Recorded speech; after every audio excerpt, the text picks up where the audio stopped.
السلام علیکم دوستو، کوشش کریں جس چیز کے لیے آپ خود ترسے ہیں کوئی دوسرا آپ کی وجہ سے نہ ترسے، پھر چاہے وہ رشتے ہو، خوشیاں ہو، محبت ہو یا سکون ہو۔ قیمت کوئی بھی ہی ہو، انسان اگر بک جائے تو سستا ہو جاتا ہے۔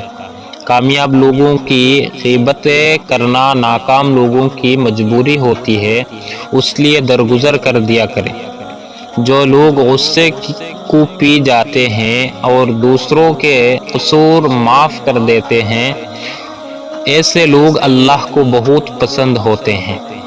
جس طرح محبت دینے کے لیے وسیع القلوب ہونا ضروری ہے، اسی طرح محبت سمٹنے کے لیے وسیع الظرف ہونا بھی ضروری ہے۔ زندگی آپ کو ہمیشہ ایک نیا موقع دیتی ہے، آسان الفاظ میں اس سے آج کہتے ہیں۔